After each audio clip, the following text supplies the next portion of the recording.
political leaders from all across the country, thank you for welcoming back to Poland. You know, it was nearly 1 year ago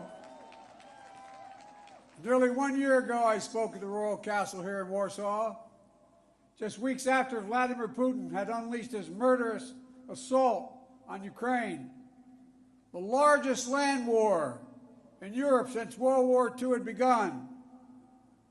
And the principles that have been the cornerstone of peace, prosperity, and stability on this planet for more than 75 years were at risk of being shattered. 1 year ago, the world was bracing for the fall of Kyiv. Well, I've just come from a visit to Kyiv, and I can report Kyiv stands strong. Kyiv stands proud. It stands tall. And most important, it stands free. When Russia invaded, it wasn't just Ukraine being tested. The whole world faced a test for the ages. Europe was being tested. America was being tested. NATO was being tested. All democracies were being tested. And the questions we faced were as simple as they were profound. Would we respond, or would we look the other way? Would we be strong, or would we be weak? Would all of our allies, would be united or divided? 1 year later, we know the answer. We did respond. We would be strong. We would be united. And the world would not look the other way. We also face fundamental questions about the commitment to the most basic of principles. Would we stand up for the sovereignty of nations? Would we stand up for the right of people to live free from naked aggression? Would we stand up for democracy? 1 year later, we know the answers. Yes, we would stand up for sovereignty, and we did. Yes, we would stand up for the right of people to live free from aggression, and we did. And we would stand up for democracy, and we did.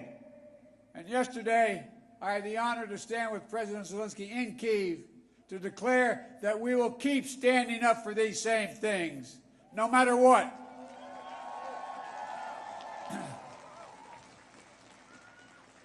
When President Putin ordered his tanks to roll into Ukraine, he thought we would roll over.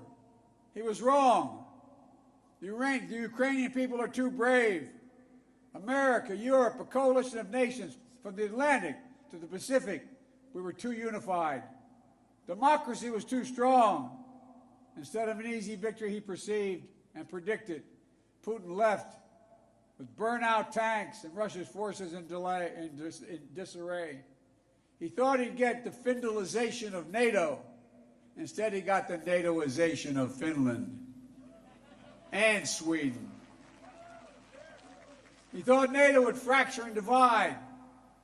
Instead, NATO was more united and more unified than ever before. He thought he could weaponize energy to crack your resolve, Europe's resolve. Instead, we're working together to end Europe's dependence on Russian fossil fuels.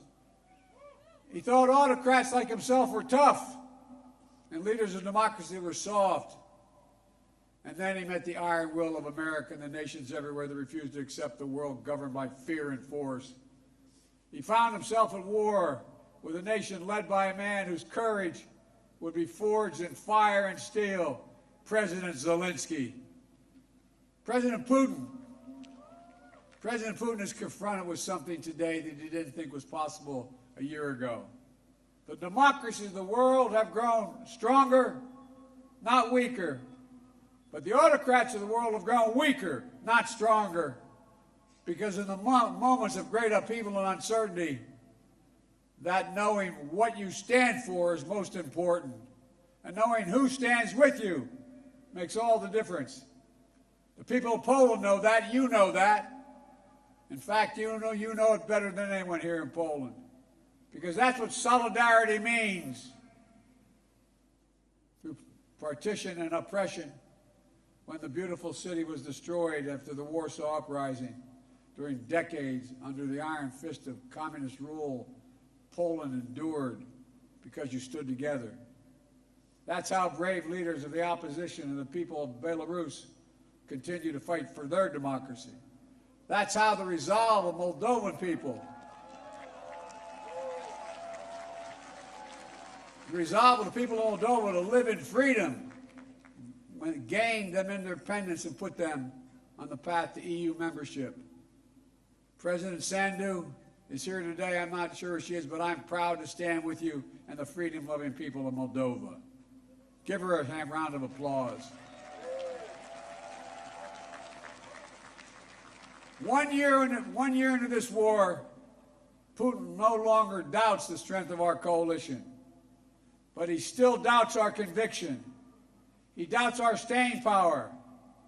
He doubts our continued support for Ukraine. He doubts whether NATO can remain unified. But there should be no doubt. Our support for Ukraine will not waver. NATO will not be divided, and we will not tire.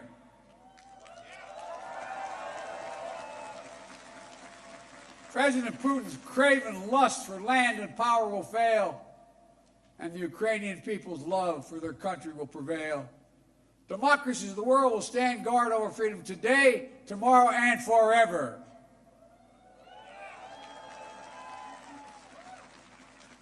So that's what's at stake here. Freedom.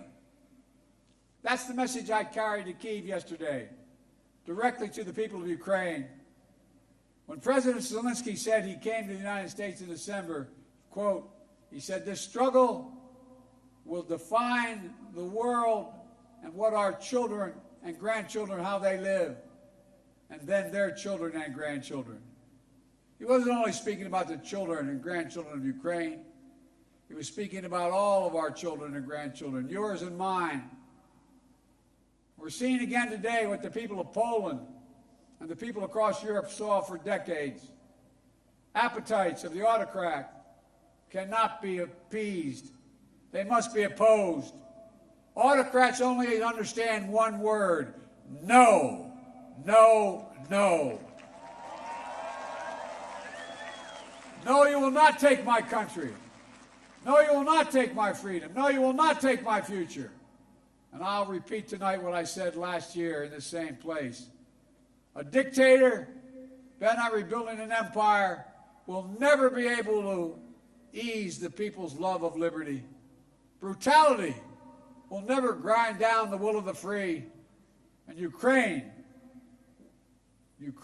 will never be a victory for Russia. Never.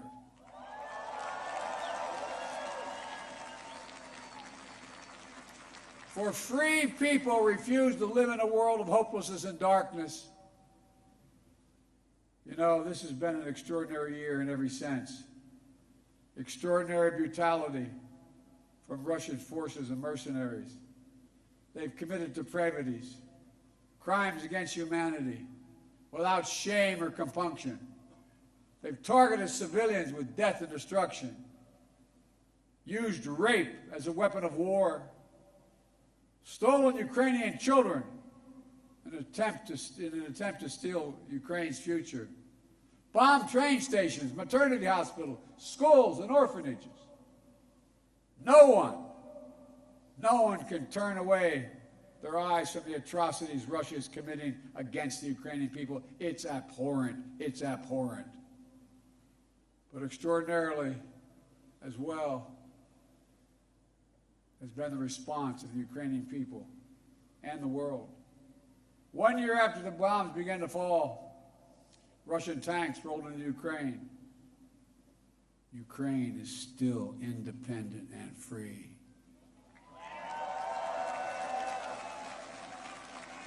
From Kherson to Kharkiv, Ukrainian fighters have reclaimed their land. More than 50% of the territory Russia held last year. The blue and the yellow flag of Ukraine proudly waves once again. President Zelensky still leads a democratically elected government that represents the will of the Ukrainian people.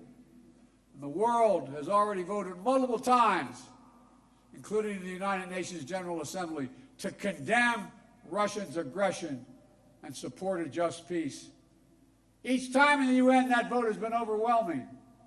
In October, 143 nations of the United Nations condemned Russia's illegal annexation. Only four in the entire UN voted with Russia. 4. So tonight, I speak once more to the people of Russia. The United States and the nations of Europe do not seek to control or destroy Russia. The West was not plotting to attack Russia, as Putin said today. And millions of Russian citizens who only want to live in peace with their neighbors are not the enemy. This war was never a necessity. It's a tragedy. President Putin chose this war. Every day the war continues is his choice. He could end the war with a word. It's simple. If Russia stopped invading Ukraine, it would end the war. If Ukraine stopped defending itself against Russia, it would be the end of Ukraine. That's why together we're making sure Ukraine can defend itself. The United States has assembled a worldwide coalition of more than 50 nations to get critical weapons and supplies to the brave Ukrainian fighters on the front lines, air defense systems, artillery, ammunition, tanks, armored vehicles. The European Union and its member states have stepped up with unprecedented commitment to Ukraine, not just in security assistance, but economic and humanitarian refugee assistance and so much more. To all of you here tonight, take a moment, and I'm serious when I say this. Turn around and look at one another.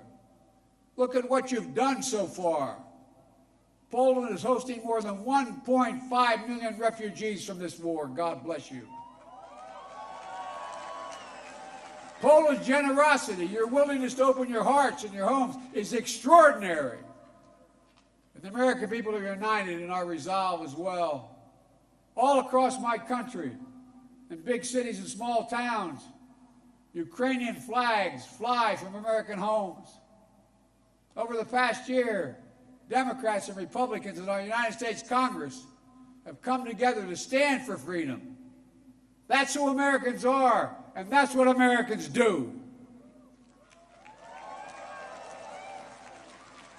The world is also coming together to address the global fallout from President Putin's war. Putin tried to starve the world, blocking the ports in the Black Sea to stop Ukraine from exporting its grain, exacerbating the global food crisis that hit developing nations in Africa especially hard. Instead, the United States and the G7 and partners around the world answered the call with historic commitments to address the crisis and to bolster global food supplies. And this week, my wife, Jill Biden, is traveling to Africa to help bring attention to this critical issue. Our commitment is to the people of Ukraine and the future of Ukraine, a Ukraine that's free, sovereign, and democratic. That was the dream of those who declared Ukraine's independence more than 30 years ago, who led the Orange Revolution and the Revolution of Dignity, who braved ice and fire in the Maidan, and the heavenly 100 who died there, and those who continue still to root out Kremlin's efforts to corrupt, coerce, and control. It's a dream for those Ukrainian patriots who fought for years against Russia's aggressions in the Donbass, and the heroes who've given everything, given their lives in the service of their beloved Ukraine. I was honored to visit their memorial in Kyiv yesterday, to pay tribute to the sacrifice of those who lost their lives, standing alongside President Zelensky. The United States and our partners stand with Ukraine's teachers, its hospital staff, its emergency responders, the workers in cities across Ukraine are fighting to keep the power on in the face of Russia's cruel bombardment. We stand with the millions of refugees of this war who found a welcome in Europe and the United States, particularly here in Poland. Ordinary people all across Europe did whatever they could to help and continue to do so. Polish businesses, civil society, cultural leaders, including the First Lady of Poland, who is here tonight, have led with the heart and determination, showcasing all that's good about the human spirit. Madam First Lady, we love you. Thank you all.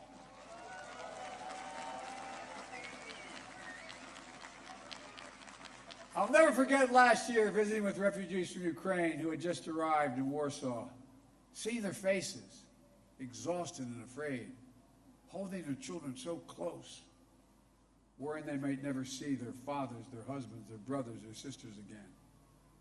In that darkest moment of their lives, you, the people of Poland, offered them safety and light. You embraced them. You literally embraced them. I watched the looks on their faces. Meanwhile, together we made sure that Russia is paying the price for its abuses. We continue to maintain the largest sanction regime ever imposed in any country in history. And we're going to announce more sanctions this week together with our partners. We'll hold accountable those who are responsible for this war, and we'll seek justice for the war crimes and crimes against humanity continuing to be committed by the Russians. You know, there is much for us to be proud of over all that we have achieved together this past year. But we have to be honest and clear-eyed as we look at the year ahead. The defense of freedom is not the work of a day or of a year. It's always difficult. It's always important. As Ukraine continues to defend itself against the Russian onslaught and launch counteroffensive of its own, there will continue to be hard and very bitter days, victories and tragedies. But Ukraine is steel for the fight ahead. And the United States, together with our allies and partners, are going to continue to have Ukraine's back as it defends itself. Next year, I will host every member of NATO for our 2024 summit in the United States. Together, we'll celebrate the 75th anniversary of the strongest defensive alliance in the history of the world, NATO. And let there be no doubt, the commitment of the United States to our NATO alliance and Article 5 is rock solid. And every member of NATO knows it, and Russia knows it as well. An attack against one is an attack against all. It's a sacred oath. Sacred oath to defend every inch of NATO territory.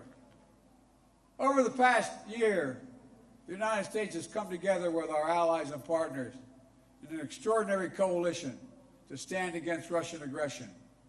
But the work in front of us is not just what we're against. It's about what we're for. What kind of world do we want to build? We need to take the strength and capacity of this coalition and apply it to lifting up the lives of people everywhere, improving health, growing prosperity, preserving the planet, building peace and security, treating everyone with dignity and respect. That's our responsibility. The democracies of the world have to deliver it for our people. As we gather tonight, the world, in my view, is at an inflection point. The decisions we make over the next 5 years or so are going to determine and shape our lives for decades to come. That's true for Americans. It's true for the people of the world. And while decisions are ours to make now, the principles and the stakes are eternal. The choice between chaos and stability, between building and destroying, between hope and fear, between democracy that lifts up the human spirit and the brutal hand of the dictator who crushes it, between nothing less than limitation and possibilities. The kind of possibilities that come when people who live not in captivity but in freedom. Freedom. Freedom. There is no sweeter word than freedom. There is no nobler goal than freedom. There's no higher aspiration than freedom. Americans know that, and you know it. And all that we do now must be done so our children and grandchildren will know it as well. Freedom. The enemy of the tyrant and the hope of the brave and the truth of the ages. Freedom. Stand with us. We will stand with you. Let us move forward with faith and conviction and with an abiding commitment to be allies, not of darkness but of light, not of oppression, but of liberation, not of captivity, but yes, of freedom. May God bless you all. May God protect our troops. And may God bless the heroes of Ukraine and all those who defend freedom around the world. Thank you, Poland. Thank you, thank you, thank you for what you're doing. God bless you all.